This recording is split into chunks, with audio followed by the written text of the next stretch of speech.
Greetings to all my dear students. I welcome you all to the online learning platform of CUET concept. I hope you are good, pink in health and high in spirits, and I hope you all are very good.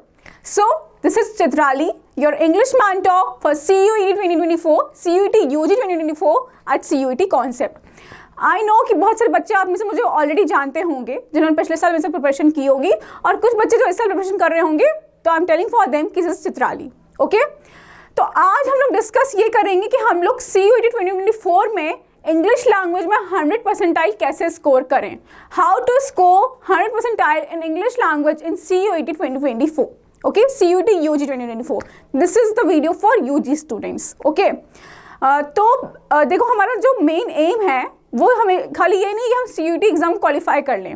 हमारा जो main M है वो ये है कि हम CUET exam को अच्छे परसेंटाइल से स्कोर करें. अच्छा परसेंटाइल मतलब 99 परसेंटाइल टू 100 परसेंटाइल से स्कोर करें, तभी हमें अपनी मनपसंद यूनिवर्सिटीज़, हमारी फेवरेट यूनिवर्सिटीज़ में जगह मिल पाएगी. बिकॉज कट ऑफ्स हाई जाते हैं, कॉम्पिटिशन इज अ लाइक मतलब बहुत ही पीक पर होता है कॉम्पिटिशन, तो कट ऑफ्स हाई जाते हैं. लाइक आप लोग मुझे कई बच्चों का जो ड्रीम यूनिवर्सिटीज़ है JNU, DU, BHU, तो इन सब के लिए ठीक है.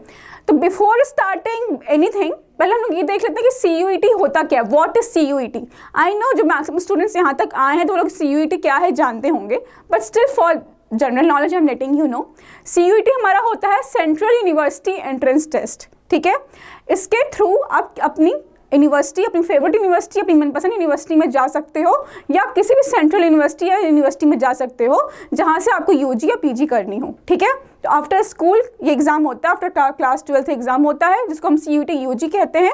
तो CUET UG के लिए हमारी जो लेटेस्ट क्वालिफिकेशन होती है वो क्लास 12th पास चाहिए होती है, और हमारा CUET PG होता है, उसके लिए हमें UG चाहिए होता है. तो हम लोग यहाँ पे CUET UG के बारे में डिस्कस करेंगे. ऑफकोर्स तो उसी पे रहते हैं, PG आपको और टीचर्स बताएंगे. ठीक है, तो CUET UG हमारा होता है कि हम 12th के बाद अगर मतलब जिस भी यूनिवर्सिटी में जाना चाहते हैं हमारे ग्रेजुएशन के लिए, तो CUET UG के एग्ज़ाम के थ्रू हम लोग अपनी मनपसंद यूनिवर्सिटी चूज़ कर सकते हैं. ठीक है, तो इसीलिए हम अपना CUET का एग्ज़ाम देते हैं. तो ये है हमारा CUET. अब उसी CUET में हमारा होता है लैंग्वेज का सेक्शन. ठीक है, तो अब देखो language I think generally large scale बच्चे हिंदी या इंग्लिश में से दो में से कोई एक लैंग्वेज चूज़ करते हैं. तो I am your English language teacher, I will teach you English language. ठीक है, तो देखो आपका 3 पार्ट्स होता है. एक लैंग्वेज का होता है, एक डोमेन का होता है, और एक जनरल टेस्ट का होता है. ठीक है, तो लैंग्वेज में इंग्लिश या हिंदी होता है. इसके अलावा भी बहुत सारे लैंग्वेज हैं जो बच्चे आई थिंक चूज़ करते भी होंगे, but I will teach you English language. फिर उसके बाद हमारा डोमेन का भी होता है, और उसके बाद हमारा क्या होता है, जनरल टेस्ट होता है. तो डोमेन तो आपके अलग अलग सब्जेक्ट्स हैं. ठीक है, तो वो तो आपके रिस्पेक्टिव टीचर्स ही आपको पढ़ाएंगे, और आपका जनरल टेस्ट भी आपके रिस्पेक्टिव टीचर ही आपको पढ़ाएंगे. I will teach you English language. और इंग्लिश लैंग्वेज में 100% स्कोर करने की क्या स्ट्रैटेजीज़ हैं, क्या टिप्स हमको फॉलो करना है, ये सब हम आज की क्लास में डिस्कस करेंगे. ठीक है, सो आई थिंक इतना क्लियर हो गया है कि आज की वीडियो में हम लोग डिस्कस क्या करेंगे, और चीज़ें हम लोग क्या पढ़ना नहीं है, बस समझना है. ठीक है, सो let us move ahead. Okay,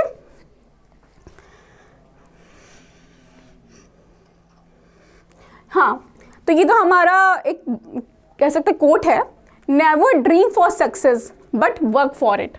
हमें सक्सेस के खाली सपने नहीं देखने हैं, उसके लिए हमें मेहनत करनी है, उसके लिए हमें काम करना है. ठीक है, क्योंकि कोई चीज़ सोचना और समझना, सोचना और उसके बारे में सपने देखना बहुत आसान होता है, बट उसको इम्प्लीमेंट करना, उसके लिए वर्क करना, that is a difficult task. और वहीं पर लोग फेल हो जाते हैं. ऐसे लोग होते हैं कि सोचते तो बहुत बड़ी बड़ी चीज़ें हैं, ख्वाब तो बहुत बड़े बड़े देखते हैं, बट उसको इम्प्लीमेंट नहीं कर पाते. और जब इम्प्लीमेंट नहीं कर पाते तो आपको एक्शन रिजल्ट कैसे मिलेगा? जब तक आप किसी चीज़ के लिए एक्शन नहीं लोगे तो रिजल्ट कैसे मिलेगा? तो just dream, then implement, then take action, and then you will get the result. Okay, doctor APJ Abdul Kalam का एक बहुत फेमस कोट है कि नेवर स्टॉप चिल्ड्रन ड्रीमिंग. कभी भी बच्चों को ड्रीम करने से मत रोकिए, बट वो ड्रीमिंग भी कब फ़ायदेमंद है, जब आप उसके लिए एक्शन लो, उसको इम्प्लीमेंट करो, उसके बाद आपको जो रिजल्ट मिलेगा that will be your fruit of success. ठीक है, चलो ये तुम्हारा कोट था. तो आई थिंक कोई भी चीज़ अगर एक अच्छे कोट से, एक ब्यूटीफुल कोट से स्टार्ट करो, तो आई थिंक और ज़्यादा जो है मोटिवेशन का और ज़्यादा मोटिवेशन मिलता है उससे. ओके,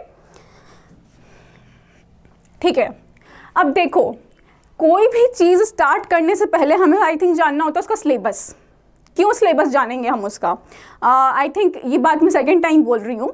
हम जब भी अगर हम किसी युद्ध में लड़ने जाएंगे, तो खाली हम अगर किसी युद्ध को लड़ने जाते हैं तो खाली मैदान में तो नहीं उतर जाते ना कि हमें युद्ध को लड़ना है. हम पहले देखते हैं ना कि हमारे जिससे हमारा युद्ध है वो है क्या, उसकी आर्मी कैसी है, उसके पास वेपन्स कितने हैं, उसके पास क्या चीज़ें हैं, क्या रिसोर्सेज हैं, क्या उसके पास फ़ायदे हैं, ये सब हम देखते हैं। उसके बाद हम युद्ध लड़ने जाते हैं, तभी हमारे जीतने के चांसेस भी ज़्यादा होते हैं। वरना अगर हम ऐसे ही बस मैदान जंग में ऐसे ही उतर जाएंगे कि भाई बस उतर गया, हमें लड़ना है, तो हम जीत नहीं पाएंगे, है ना।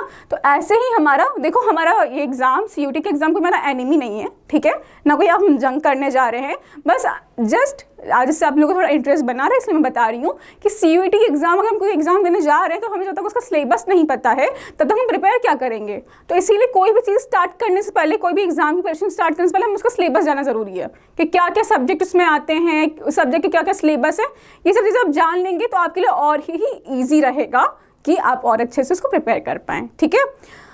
तो एक और मुझे एक बहुत अच्छी शायरी याद आ गई है ऐसे मैदान जंग और वो करते करते, है ना, कि वो गिरते हैं घुड़सवारी मैदान जंग में, वो तिफल क्या गिरे हैं जो घुटनों के बल चलें, है ना, कि जो घुड़सवार होते हैं वही जो है मैदान जंग में वो गिरते हैं।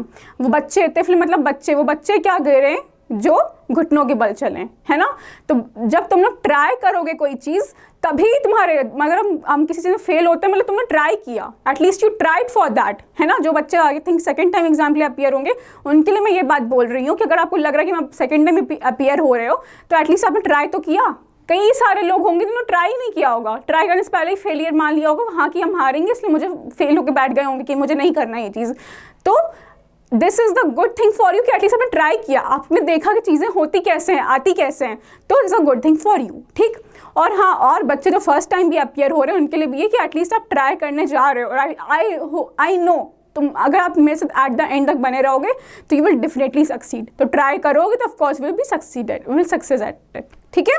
तो चलो पहले हम डिस्कस करते हैं कि सिलेबस क्या है हमारा, ठीक है। देखो सिलेबस की जो डिटेल वीडियो मैंने ऑलरेडी बना के रखी है चैनल पे, तुम लोग प्रीवियस वीडियोस में जाके इंग्लिश लैंग्वेज की डिटेल वीडियो देख सकते हो। यहाँ बस हम एक बेसिक चीज़ें डिस्कस करेंगे, ठीक है। कोई ये मत बोलना कि मैम आपने डिटेल नहीं बताया, डिटेल मैंने ऑलरेडी एक्सप्लेन करके रखा है पहले, ठीक है। चलो देखो पहली चीज़ क्या है, बहुत इंपॉर्टेंट जो हमारे सिलेबस का पार्ट है वो है रीडिंग कॉम्प्रहेंशन, ठीक है। रीडिंग कॉम्प्रहेंशन जो कि बहुत ही इंपॉर्टेंट। देखो बिफोर स्टार्टिंग सिलेबस हम पहले देख लो कि यहाँ पे देखो दो लैंग्वेज का सेक्शन होता है, सेक्शन 1A और सेक्शन 1B, ठीक है। सेक्शन 1A में 13 लैंग्वेज होती है, तो सेक्शन 1B में 20 लैंग्वेज होती है, ठीक है। तो टोटल मिला के कितनी लैंग्वेज है, 33 लैंग्वेज आपके पास होती है, ठीक। बाकी सब लैंग्वेजेस हैं तो I will teach you of course English language, ठीक। अब देखो इंग्लिश लैंग्वेज वाला सिलेबस क्या है। पहला है रीडिंग कॉम्प्रहेंशन। रीडिंग कॉम्प्रहेंशन जो पार्ट है बहुत ही ज़्यादा इंपॉर्टेंट है, बहुत ही ज़्यादा इंपॉर्टेंट, क्योंकि मैक्सिमम क्वेश्चंस आपके रीडिंग कॉम्प्रहेंशन से आते हैं, ठीक। रीडिंग कॉम्प्रहेंशन में 3 चीज़ है, एक फैक्चुअल है, एक नरेटिव है और एक लिटरेरी है। फैक्चुअल पैसेज वो होते हैं, रीडिंग पैसेज को हम अनसीन पैसेज भी कहते हैं, ओके। अगर आप रीडिंग कॉम्प्रहेंशन, RC या अनसीन पैसेज कहीं पढ़ो तो वहाँ पे आप वो मत होना, कंफ्यूज मत होना कि मैम ने तो रीडिंग कॉम्प्रहेंशन बताया था, RC या अनसीन पैसेज बताया ही नहीं था। तो रीडिंग कॉम्प्रहेंशन, अनसीन पैसेज और RC तो तीनों एक ही चीज़ होते हैं, ठीक। अब देखो ये 3 टाइप्स में होते हैं, फैक्चुअल, नरेटिव और लिटरेरी। फैक्चुअल वो होते हैं जो आपके तथ्य, आपके फैक्ट्स पर बेस्ड होते हैं, ठीक। नरेटिव पैसेज वो होते हैं जब हम अपना कुछ नरेशन दे रहे होते हैं, अपने मतलब कुछ बता रहे होते हैं, तो किसी का नरेशन जब दिया रहता है तो वो नरेटिव होता है, ठीक। और लिटरेरी में कोई पोइट्री दे दी गई आपको एज अनसीन पैसेज, या फिर कोई लिटरेचर का पीस कोई दे दिया गया, कोई लिटरेचर का एक्सेप्ट उठा के कहीं से दे दिया गया, तो वो आपका होगा लिटरेरी, ठीक है। अब देखो जो रीडिंग कॉम्प्रहेंशन होता है कम से कम आपका 3 to 4 पैसेज आपके एग्जामिनेशन में आते हैं, ठीक है। अराउंड नहीं तो अगर हम बताएं 40 से 50 मार्क्स, है ना, आपका जो है रीडिंग कॉम्प्रहेंशन कवर करता है, ठीक है। 40 से 50 मार्क्स आपका रीडिंग कॉम्प्रहेंशन कवर करता है। आपका जो पेपर होता है कितने मार्क्स का होता है, 200 मार्क्स का होता है, ठीक है। आपका जो इंग्लिश लैंग्वेज का पेपर होता है वो 200 मार्क्स का होता है, जिसमें से 40 to 50 मार्क्स आपका रीडिंग कॉम्प्रहेंशन कवर करता है। तो एटलीस्ट आपको जो टाइम मिलेगा उसमें से आपको एटलीस्ट टाइम आपको 7 to 8 मिनट्स आपको रीडिंग कॉम्प्रहेंशन में देना होता है, ठीक है। 7 to 8 मिनट्स आपका रीडिंग कॉम्प्रहेंशन में जाएगा ही जाएगा, ठीक। आपको देना ही देना है क्योंकि ये बहुत ही हाई वेटेज का पोर्शन है, बहुत ही हाई वेटेज का टॉपिक है, ठीक। नेक्स्ट हमारा आता है वर्बल एबिलिटी। अब वर्बल एबिलिटी क्या है? वर्बल एबिलिटी कैसे क्वेश्चंस लेते हैं? वर्बल एबिलिटी जो हमारे ग्रामर बेस्ड क्वेश्चंस होते हैं, ठीक है, जो ग्रामर से क्वेश्चंस होते हैं वो हमारे वर्बल एबिलिटी में, पूरी की पूरी ग्रामर जितना भी आप लोगों ने नर्सरी से क्लास 12 तक पढ़ा है वो सब आपका वर्बल एबिलिटी में होता है। Parts of speech, interjections, interjection भी वैसे पार्ट्स ऑफ स्पीच में ही आता है, हमारे फिगर ऑफ स्पीच, सब कुछ हमारा वर्बल एबिलिटी में आता है, ठीक। फिर नेक्स्ट होता है rearranging the parts. Rearranging the parts को हम लोग जंबल सेंटेंसेस भी कहते हैं, जंबल सेंटेंसेस भी कहते हैं इसको, ठीक है। तो अगर आप दोनों में कहीं और जंबल सेंटेंसेस लिखा मिले तो आप कंफ्यूज मत होना कि मैम ने बताया नहीं था, दोनों एक ही चीज़ होती है। रीअरेंजिंग पार्ट्स में क्या होता है कि आपको बहुत सारे पार्ट्स, बहुत सारे वर्ड्स रीअरेंज करके दे दिए गए होंगे, आपको एकदम उलटफेर करके दे दिए गए होंगे, आपको उनको सही से अरेंज करके एक मीनिंगफुल सेंटेंस में कन्वर्ट करना है, ठीक है। वही हमारा जंबल सेंटेंसेस भी होता है, ठीक। इसके भी हम प्रैक्टिस करेंगे अगर। और हाँ बच्चों, एक बात और, अब मैं जितना भी सिलेबस बता रही हूँ आपको कहीं भी ये नहीं लगना चाहिए मुझे नहीं आता ये, ठीक है। अगर आपको कोई चीज़ नहीं आता, आपको टेंशन होने लगे मैम मुझे तो नहीं आता है कैसे करूँगा, तो उसके लिए मैं हुई, सारी टॉपिक्स, सारी चीज़ें मैं आपको पढ़ाऊंगी, ठीक है। तो उसके लिए आपको टेंशन लेने की ज़रूरत नहीं है। नेक्स्ट है आपका choosing the correct word. Choosing the correct word में क्या है कि आपको इसमें से मतलब चूजिंग द करेक्ट वर्ड में बहुत ही वास्ट चीज़ आ सकती है। इसमें से ग्रामर से भी क्वेश्चन आ सकते हैं, इसमें इवन वोकैबुलरी से भी क्वेश्चन आ सकते हैं, सिनोनिम एंटोनिम से क्वेश्चन आ सकते हैं। इन सबसे क्वेश्चन आपको चूजिंग द करेक्ट वर्ड में आ सकते हैं, ठीक है। कि आपको कोई एक मतलब एक सेंटेंस दे दिया गया, उसमें आपको एक ब्लैंक दे दिया गया, एक ब्लैंक, खाली ब्लैंक दे दिया गया। अब उसमें से 4 ऑप्शन दिए और चारों ऑप्शन में से आपको जो करेक्ट वर्ड है उसमें फिलअप करने के लिए वो पूछ सकते हैं, ठीक। एक ऐसा आता है चूजिंग द करेक्ट वर्ड में, और एक ऐसा भी आता है कि आपको एक सेंटेंस दे दिया गया है, उस सेंटेंस में आपको कुछ एरर है, ठीक है। अब आपको वो एरर जो है ऑमिट करनी है, तो अब आपको 4 ऑप्शन दिए हैं, उन 4 ऑप्शन में से आपको जो एरर है सेंटेंस में वो फाइंड आउट करना है, ठीक है। तो ये आपको चूजिंग द करेक्ट वर्ड है। नेक्स्ट आपका आता है सिनोनिम्स और एंटोनिम्स। इसको हम लोग क्या कहते हैं? सिनोनिम्स क्या होता है? जो सेम वर्ड्स होते हैं, सेम वर्ड्स को सिनोनिम्स कहते हैं। हिंदी में हम लोगों ने पढ़ा होगा पर्यायवाची शब्द या समानार्थी शब्द, तो वही हमारा सिनोनिम्स होता है। और एंटोनिम्स क्या होता है? Opposite words. हिंदी में हमने पढ़ा विलोम शब्द, तो वही हमारा होता है antonyms. Okay, I hope this is clear. Next है हमारा वोकैबुलरी। अब वोकैबुलरी में हमारे क्या क्या टॉपिक्स आते हैं? वोकैबुलरी में हमारे क्या आते हैं? idioms एंड फ्रेजेस हो गए, idioms एंड फ्रेजेस, ओके। मैं पूरा नहीं लिख रही हूँ, हर चीज़ मैं एक्सप्लेन नहीं कर रही डिटेल, क्योंकि मैंने ऑलरेडी एक डिटेल वीडियो बना के रखी है सिलेबस की, ठीक है। हमारे idioms एंड फ्रेजेस हो गए, वन वर्ड सब्स्टिट्यूशन हो गए,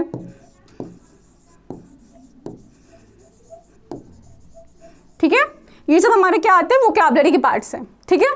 तो ये सब पार्ट हमारा, ये सब सिलेबस हमारा इंग्लिश का है, ठीक। अब किस टॉपिक से कितने क्वेश्चंस आते हैं, किस टॉपिक से कितने मार्क्स के क्वेश्चन होते हैं, ये सब मैंने जो सिलेबस की डिटेल वीडियो बनाई है उसमें सब कुछ मैंने कवर करके रखा है, ठीक है। तो ये कंफ्यूज मत होना तुम लोग।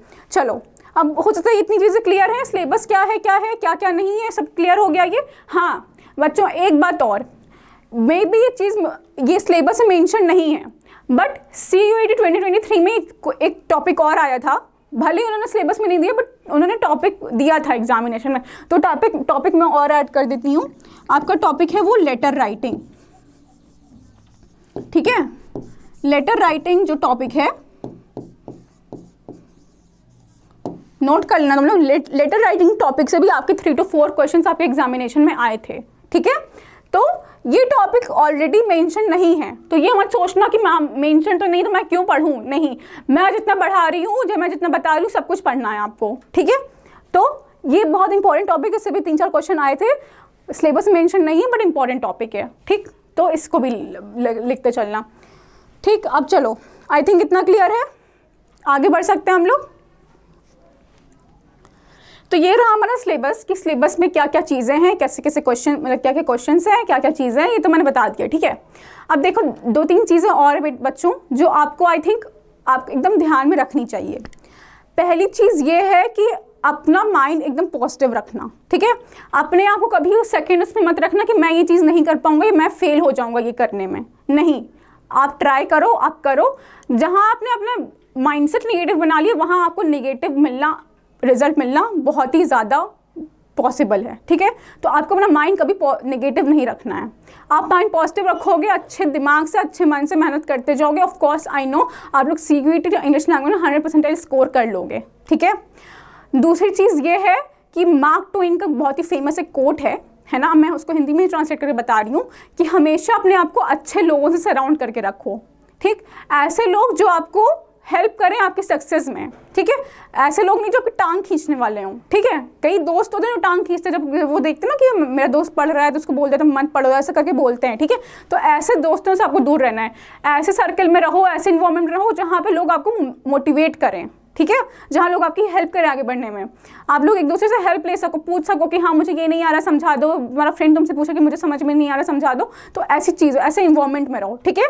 पहला है कि अपना माइंडसेट पॉजिटिव रखो, अपना विल पावर जो है वो हाई रखो। कभी भी अपने आप को सेकंड ऑप्शन में मत रखो, सेकंड चॉइस में मत रखो कि मैं ये चीज़ नहीं कर पाऊंगा। हमेशा अपने आप को फर्स्ट पे रखो, नंबर 1 पे रखो, कभी खुद को सेकंड पे नहीं रखना है, नंबर 1 पे रखो। Of course and I am sure हर चीज़ आपको होगी, ठीक है, आपके लिए आपके वो फेवर में होगी, ठीक। सेकेंड है कि आप अच्छे इन्वायरमेंट में रहो, ठीक। और थर्ड है कि हमेशा एक पॉजिटिव मन से, अपने अच्छे मन से करो। कभी भी कुछ गलत सोच के कोई चीज़ मत करो। अच्छी चीज़ सोच के, अच्छा रिजल्ट सोच के काम करोगे तो आपको हमेशा अच्छी चीज़ें मिलेंगी, ठीक है। कभी भी अपना इंटेंशन किसी को भी लेके या किसी चीज़ को भी लेके बुरा मत रखो। हमेशा हर चीज़ को और हर बात को लेके हमेशा इंटेंशन अपना अच्छा रखो, ठीक है। किसी का कभी गलत मत चाहो, ठीक। Always keep a positive intention for everyone. ये 2-3 चीज़ें हैं आई थिंक जो हेल्प करेंगी। आई नो मैं थोड़ा मोरल लेक्चर दे रही हूँ, बट बिलीव मी स्टूडेंट्स, यही मोरल लेक्चर आपका हेल्प करेगा, ओके। बाकी जो पढ़ाई की चीज़ें वो पढ़ाई तो हम लोग करेंगे ही, मैं बाकी साथ साथ में आपको मोरल लेक्चर भी देती चलूँगी जो आपके लिए ही हेल्पफुल होगा, ठीक। चलो अब आगे बढ़ते हैं। अब देखो कुछ टिप्स हैं, ठीक। कुछ चीज़ें हैं जो हम कवर करेंगे, जो टिप्स हैं जो हम अब डिस्कस करेंगे कि हम लोग CUET 2024 में इंग्लिश लैंग्वेज में 100 परसेंटाइल कैसे लाएं। आई विल मेक श्योर कि मेरा हर स्टूडेंट, मतलब मैक्सिमम स्टूडेंट्स मेरा 100 परसेंटाइल स्कोर करें तो करें एकदम, ठीक है। तो पहली चीज़ क्या है, गो थ्रू द सिलेबस के हमेशा गो थ्रू करो, ठीक। कोई भी सब्जेक्ट पढ़ रहे हो या कोई, मैं इंग्लिश लैंग्वेज की बात नहीं कर रही हूँ, कोई भी सब्जेक्ट आप पढ़ रहे हो तो पहले सिलेबस पे के लिए जाओ, उसके सिलेबस देखो इसका, ठीक है। टॉपिक्स देखो क्या क्या आएंगे। मैंने ऑलरेडी एक जस्ट दे दी सिलेबस की, बाकी डिटेल वीडियो बनाया है सिलेबस का, तो जो वो भी जाके तुम लोग चेक कर लेना, ठीक। नेक्स्ट है आइडेंटिफाई और वीकनेसेस एंड स्ट्रेंथ्स। अपने वीकनेस और स्ट्रेंथ को फाइंड आउट करो। अब वीकनेस और स्ट्रेंथ कैसे फाइंड आउट होगी आपकी, आपने पढ़ लिया, आपने सिलेबस पढ़ लिया पूरा, ठीक। आपने इंग्लिश लैंग्वेज का सिलेबस पूरा पढ़ लिया, वो कवर हो गया पूरा सिलेबस। अब आप क्या करोगे, आप प्रैक्टिस पेपर पे जाओगे, मॉक टेस्ट पे जाओगे, ठीक है। प्रैक्टिस पेपर पे जाओ प्रैक्टिस करो, मॉक टेस्ट पे जब प्रैक्टिस करो, आपको वहाँ पता चलेगा कि कौन सा टॉपिक आपका वीक है और कौन सा टॉपिक आपका स्ट्रॉन्ग है, ठीक है। उस बेसिस पर अपने टॉपिक्स कवर, एक लिस्ट बना लो कि मेरे वीक टॉपिक्स हैं जो मुझे नहीं आ रहे हैं, इसके क्वेश्चंस मेरे गलत हो रहे हैं, और ये मेरे स्ट्रॉन्ग टॉपिक्स हैं, इस पर मेरे सारे क्वेश्चन सही हो रहे हैं। फिर अपने वीकनेसेस पे आप वर्क करो, ठीक है। तो हमेशा अपने वीकनेसेस और स्ट्रेंथ्स फाइंड आउट करके रखो, ठीक है। चलो नेक्स्ट है make a study plan and study accordingly. देखो आई नो मैक्सिमम टाइम होता है कि आप लोग बनाते हो, टाइम टेबल बनाते हो, स्टडी प्लान बनाते हो और बना के बस वो रख जाता है, कोई फ़ायदा नहीं होता उसका। बट स्टूडेंट समझो, जब आप कोई चीज़ नियम के अनुसार कॉन्सिस्टेंटली करोगे, you will definitely reap the fruit, ठीक है। ऐसे ही इरेगुलर कोई भी काम होगा ना, आपको फ्रूट्स नहीं, जैसे आप कोई फसल होती है वो उगती है तो उसको टाइम टू टाइम पानी डाला जाता है, इंसेक्टिसाइड्स डाले जाते हैं, फर्टिलाइजर्स डाले जाते हैं, तभी वो एक अच्छी क्रॉप में वो रिजल्ट करती है ना। तो वैसे ही हमारा दिमाग भी है, हमारी पढ़ाई भी है। आप उसको टाइम के अकॉर्डिंग टाइम टू टाइम पढ़ोगे, रिवाइज करोगे, चीज़ें समझोगे, तभी वो आपको एक फ्रूट देगी, है ना। तो इसीलिए स्टडी प्लान का बनाना ज़रूरी है, स्टडी प्लान बनाना ज़रूरी है। और स्टडी प्लान बनाना दूसरी बात इसलिए भी ज़रूरी है क्योंकि ऐसा तो नहीं है सिर्फ आपको इंग्लिश लैंग्वेज पढ़ना है, आपके पास और भी सब्जेक्ट्स हैं। आपको GT भी पढ़ना होगा, आपको CUET के लिए आपको डोमेन सब्जेक्ट भी पढ़ने होंगे, आपका क्लास 12th का भी एग्जाम आ रहा है ना, बोर्ड्स भी होंगे आपको उसके लिए भी पढ़ना होगा, बहुत चीज़ें हैं ना। तो इसीलिए आपको स्टडी प्लान बनाना ज़रूरी है, कैसे आप किस टाइम में क्या चीज़ पढ़ोगे जिससे आपका वर्क एफिशिएंटली और कम टाइम में अच्छे से हो जाएगा, ठीक है। तो स्टडी प्लान बना के उसके अकॉर्डिंगली भी स्टडी करना है।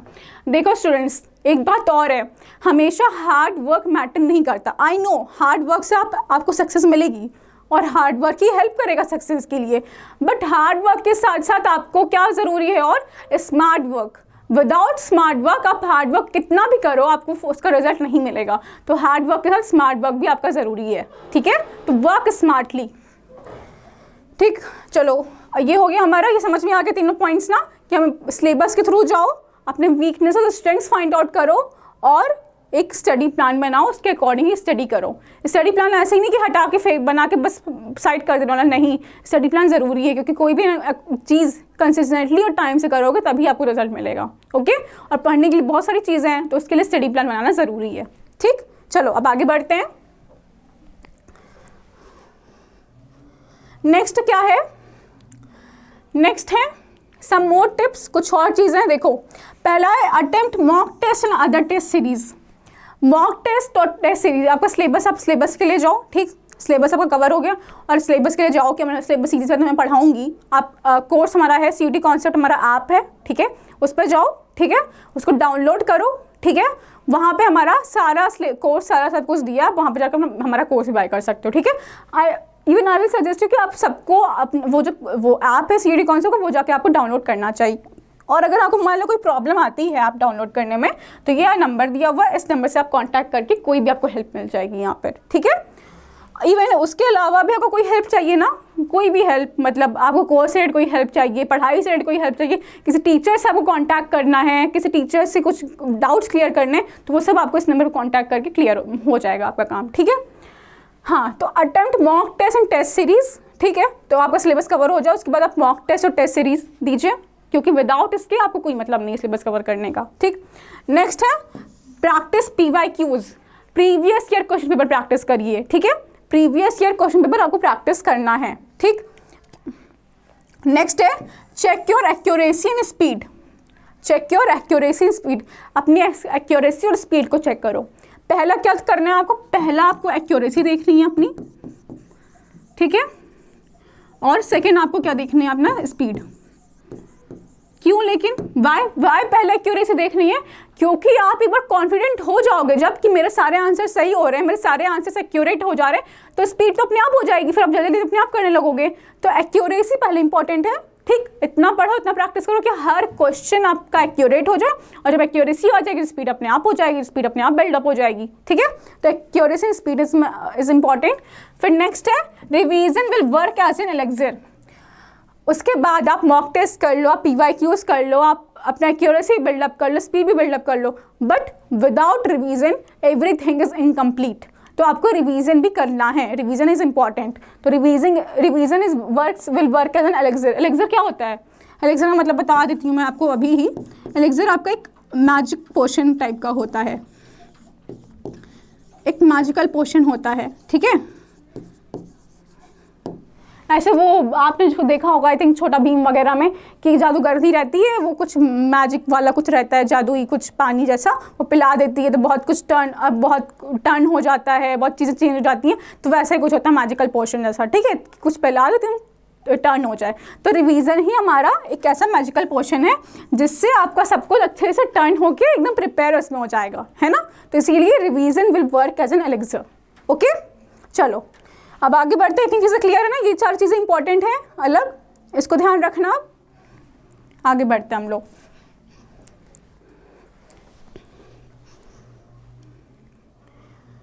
हाँ देखो, अब कुछ और टिप्स हैं प्रिपरेशन के लिए, अदर टिप्स ऑफ प्रिपरेशन। पहला क्या है? Develop the habit of reading, read newspapers and books. देखो बच्चों, हमारे एग्जाम के लिए 3 इंपॉर्टेंट पिलर्स हैं, 3 important pillars।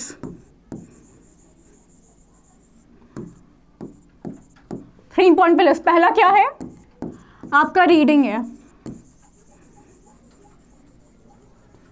ठीक, रीडिंग आपका पहला इंपॉर्टेंट पिलर है। सेकेंड आपका क्या है? ग्रामर।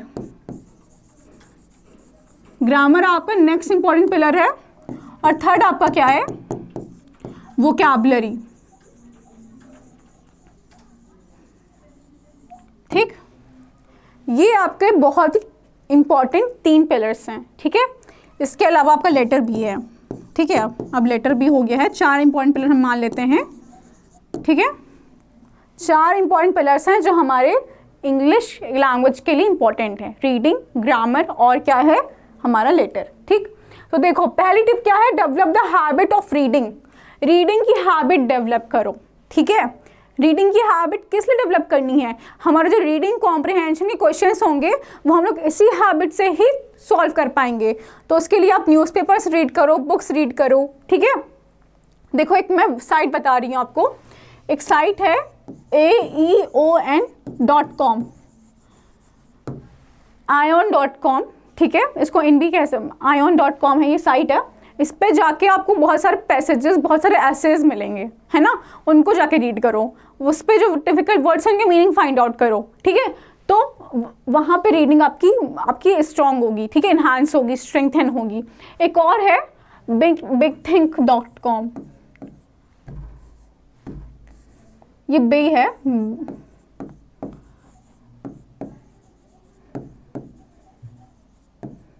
bigthink.com, ये दूसरी साइट है। यहाँ पे भी आपको आपके एसेज वगैरह मिल जाएंगे, पैसेज मिल जाएंगे। तो वहाँ पे जाके पैसेज रीड करो, एसेज रीड करो, उससे क्वेश्चंस फ्रेम करो कि हर लाइन को पढ़ के क्वेश्चन फ्रेम करो कि इस लाइन से कैसे क्वेश्चन बन सकते हैं, इस पैराग्राफ से कैसे क्वेश्चन बन सकता है। तो इससे आपको रीडिंग में आपकी रीडिंग कॉम्प्रिहेंशन में हेल्प होगी, ठीक। नेक्स्ट है आपका boost up your vocabulary knowledge. अपनी वोकैबुलरी नॉलेज जो है वो बूस्ट अप करो। वोकैबुलरी नॉलेज किसके लिए बूस्ट अप करो? ईडियम्स हो गए, ठीक है, वन वर्ड सब्स्टिट्यूशन हो गए, ठीक, OWS से मतलब वन वर्ड सब्स्टिट्यूशन। तो इन सब के लिए अपनी वोकैबुलरी नॉलेज जो है वो बूस्ट अप करो। अब देखो वोकैबुलरी नॉलेज कैसे बूस्ट अप होगी, वोकैबुलरी कैसे आप पढ़ोगे, ठीक है। एंटोनिम्स सिनोनिम्स हो गए, ये भी आपके वोकैबुलरी में ही आएगा। तो देखो एक बुक मैं सजेस्ट कर रही हूँ, word power made easy, word power made easy, ये हमारी एक बुक है। इस पे आपको सारे के सारे वोकैबुलरी वाले वर्ड्स, आपको जो अच्छे वर्ड्स हैं, जो आप जिससे क्वेश्चंस आपके एग्जाम में बनते हैं, वो सारे वर्ड्स आपको यहाँ पे मिल जाएंगे वर्ड पावर मेड इजी में, ठीक है। इसके अलावा मैं रेगुलर सेशंस लेती रहूँगी यूट्यूब पर, आपको हमारे पेड कोर्स पे भी आपको क्लासेस मिलती रहेंगी, ठीक है, वोकैबुलरी के लिए। तो उसकी टेंशन लेने की ज़रूरत नहीं है, वो सब भी आपको सब कुछ याद हो जाएगा। और ये भी नहीं है कि मैम वोकैबुलरी में तो इतने सारे वर्ड्स हैं, इतने सारे इडियम्स एंड फ्रेजेस हैं, कैसे हम लोग याद करेंगे, कैसे रटेंगे, ये सब नहीं करना है आपको। प्रैक्टिस करते रहोगे ना, क्लासेस को रेगुलर अटेंड करते रहोगे ना, PYQ सॉल्व करते रहोगे ना, जब प्रैक्टिस में रहेगा कोई चीज़ रेगुलर, तो अपने आप दिमाग में अपने आप बैठ जाएगा वो चीज़, ठीक है। नेक्स्ट है आपका practice grammar questions to enhance your learning of basics of grammar. Practice grammar questions, grammar के क्वेश्चंस प्रैक्टिस करो, जिससे आपके जो बेसिक्स हैं ग्रामर के वो इन्हांस हो, वो स्ट्रेंथन हो, वो बूस्टअप हो, ठीक है। ग्रामर के क्वेश्चंस प्रैक्टिस करने हैं, जिससे आप वर्बल एबिलिटी वाला पार्ट, जो वर्बल एबिलिटी का पार्ट है, वो अच्छे से सॉल्व कर पाओ और आपके जो ग्रामर के जितने बेसिक्स हैं अच्छे से क्लियर हो जाए, ठीक है। तो इसके लिए भी हम प्रॉपर टेस्ट सीरीज़ वगैरह, प्रॉपर चीज़ें हम पढ़ाते भी रहते हैं अपने पेड कोर्सेज में। और अब तो यूट्यूब वीडियोस भी आपके पास जाएंगी, तो हर एक चीज़ आपको अवेलेबल है, ठीक है। बच्चों देखो, आपके पास रिसोर्सेज बहुत ज़्यादा अवेलेबल हैं, रिसोर्सेज की कमी नहीं है आपके पास। तो आपको क्या करना है कि बस उन रिसोर्सेज का अच्छे से यूटिलाइजेशन करना है। Once you utilize those resources properly, आपको कोई नहीं रोक सकता to get your result, to get the success, ठीक है। तो रिसोर्सेज को अच्छे से यूटिलाइज करना है। आप ऐसे स्टूडेंट्स नहीं हो जिनको रिसोर्सेज नहीं मिल रहा है ना, तो इसीलिए उसका फ़ायदा उठाओ, ठीक है। तो ये चीज़ें हैं, तो ग्रामर क्वेश्चंस प्रैक्टिस करने हैं, जिससे आपके ग्रामर के बेसिक्स एनहांस हो और वो आपके वर्बल एबिलिटी के पोर्शन में हेल्प करें, ठीक। I hope this all is clear. अब देखो कुछ बच्चे ये कहेंगे, हाँ मैम मैं ये सब कर तो लूँ, सब कुछ हो जाएगा, प्रैक्टिस भी कर लूँगा, ये भी कर लूँगा, रिवीजन भी कर लूँगा, बट मैम एक जगह नहीं मिल पाती है, एक सोर्स नहीं मिल पाता कि करूँ तो करूँ कहाँ, है ना। तो उसके लिए हमारे हैं पेड कोर्सेज, ठीक है, हमारे पेड कोर्सेज चलते हैं। तो अब उसके फीचर्स हमारे क्या क्या हैं, क्या क्या फीचर्स हैं? देखो हमारी लाइव सब्जेक्ट क्लासेस हैं, ठीक, सारे सब्जेक्ट की लाइव क्लासेस चलती हैं आपकी, इंक्लूडिंग इंग्लिश लैंग्वेज, ठीक है। रिकॉर्डेड वीडियोस अवेलेबल है, ठीक, जो भी आपकी क्लासेस चलेंगी उसके रिकॉर्डेड वीडियोस अवेलेबल हैं आपके पेड कोर्सेज पे 24/7, ठीक है। Large number of questions practice in classes as per latest pattern. Large number of, ऐसा नहीं कि सिर्फ पढ़ाया जाता है, क्वेश्चन से प्रैक्टिस कराए जाते हैं क्लास में। जो हमारे लेटेस्ट पैटर्न में बेस्ड क्वेश्चन होते हैं वो हमारी क्लास से प्रैक्टिस कराए जाते हैं, ठीक है। Full length test for each subject, हर सब्जेक्ट के लिए फुल लेंथ टेस्ट होते हैं, ठीक।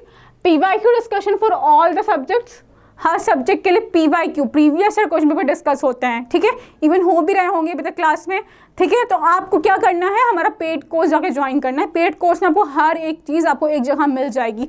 आपको ये ढूंढने की जरूरत नहीं कि मैम मैं कर तो लूँ बट करूँ कहाँ से, ना मेरे पास PYQs है, ना मेरे पास मॉक टेस्ट है, मॉक टेस्ट वगैरह कहाँ से लाऊँ, तो हर एक चीज़ आपको मिल जाएगा, ठीक। नेक्स्ट है PDF नोट्स फॉर रिविजन। आपको PDF नोट्स मिलेंगे, जितनी भी चीज़ें आपको क्लास में पढ़ाई जाएगी उन सब के आपको PDF नोट्स मिलेंगे, जिससे आप अच्छे से रिवाइज कर सको, ठीक है। E-books will be given to you with a course which will have content on all the topics with mocks and questions for practice. आपको हर सब्जेक्ट की E-book प्रोवाइड की जाएगी। जितने भी पेड कोर्स के बच्चे हैं उनको E-book मिलेगी एट फ्री कॉस्ट, ठीक है, एट फ्री ऑफ कॉस्ट, जहाँ पर आपको सारे टॉपिक से रिलेटेड कंटेंट और प्रैक्टिस पेपर्स मिलेंगे, ठीक है। तो एट द एंड आपको अगर कहीं और बहुत ज़्यादा प्रैक्टिस करनी है तो आपके लिए E-book आपके लिए आई थिंक बेस्ट है। फिर नेक्स्ट है आपका कंप्लीट मॉक टेस्ट। अब कंप्लीट मॉक टेस्ट आपके हमारे मतलब ऐप पर हमारे पेड कोर्स में लिया जाएगा, ठीक है। तो आई थिंक ये हमारे कोर्स के सारे फीचर्स हैं एंड आई डोंट थिंक कि इससे कुछ चीज़ अलग है जो आपको चाहिए, ठीक है। तो अभी भी अब इतनी चीज़ों के मिलने के बाद भी अगर आप उसको यूटिलाइज नहीं कर पाओ तो कोई मतलब नहीं है पढ़ाई का। तो इसीलिए आपको वही मैं कह रही हूँ ना, आपको रिसोर्सेज मिल रहे हैं तो जस्ट यूटिलाइज इट, क्योंकि हमारे पेड कोर्सेज में तो ये सब चीज़ें हैं ही। इसके अलावा भी हमारे यूट्यूब पे PYQ के सारे प्रॉब्लम सॉल्विंग सेशंस, PYQ के सारे सॉल्यूशंस है ना, और भी टॉपिक की क्लासेस, MCQs वगैरह हर एक चीज़ अब टाइम से टाइम जाएगा हमारे यूट्यूब क्लास पर, ठीक है। तो बस स्टे कनेक्टेड। और हाँ, एक चीज़ और है कि कोई भी एग्जाम में सक्सीड करना है तो उसके लिए अपना एक प्रॉपर गाइड ढूंढ लो, ठीक है। एक प्रॉपर टीचर, एक प्रॉपर गाइड, एक प्रॉपर मेंटर फाइंड कर लो कि जो आपको हेल्प करेगा हर एक चीज़ में, जो आपको गाइड करेगा हर एक चीज़ में, ठीक है। क्योंकि विदाउट अ प्रॉपर इंस्ट्रक्शन आप कहीं भी नहीं पहुंच सकते। आपको कहीं भी अच्छे जगह पहुंचने के लिए गुरु का सहारा चाहिए ही चाहिए। मैं ये नहीं कह रही आप मुझे ही बनाओ, of course I am not saying that, but आप एक अच्छा टीचर जाओ ढूंढो अपने लिए, और हाँ, जो आपको एग्जैक्टली गाइड करे जैसा आप चाहते हो, ठीक है। कुछ बच्चे मुझे भी बनाएंगे, ओके, मुझे पता है, but still I am just letting you know कि एक प्रॉपर टीचर, एक अच्छा गाइड अपने लिए ढूंढ के रखो, ठीक है। तो ये सब हमारे कोर्स के फीचर्स थे। सब मैंने यूट्यूब पे भी अब वीडियोस डाली हो तो मैंने बता ही दिया आपको। बाकी बस आज के सेशन में बस इतना ही था कि हम लोग कैसे अब स्कोर करेंगे, कैसे हम लोग पढ़ाई करेंगे। अब बाकी अब हमारी नेक्स्ट वीडियोज़ में हम लोग पढ़ाई स्टार्ट करेंगे, ठीक है। PYQ सॉल्यूशंस देखेंगे यूट्यूब पर, फिर हम MCQs भी देखेंगे, ठीक। बाकी हमारे पेड कोर्स पे जाके आप हमारा कोर्स जो है बाय कर सकते हो। क्या क्या कोर्सेज अवेलेबल हैं, BA, BSc, BCom, BLLB, इन सब के कोर्सेज अवेलेबल हैं। CHS के अवेलेबल है क्लास 9 और 11 के, JNV क्लास 6 के अवेलेबल है, ठीक है। बाकी MA Hindi, MA English, MA geography, MA history, LLB, MBA, B.Ed, MA Sanskrit, MA sociology, MA political science, MA AIC, इन सब के कोर्सेज हमारे पेड कोर्स हमारे ऐप पर अवेलेबल हैं। तो जिसको जिसकी नीड है you can go and buy it, ठीक है।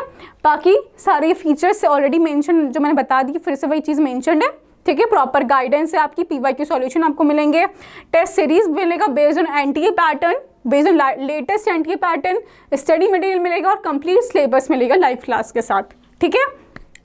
तो ये सब हमारे पेड कोर्स के थे, क्या क्या कोर्सेज हैं और क्या क्या उसके फीचर्स हैं। तो आई होप इतनी चीज़ें क्लियर है।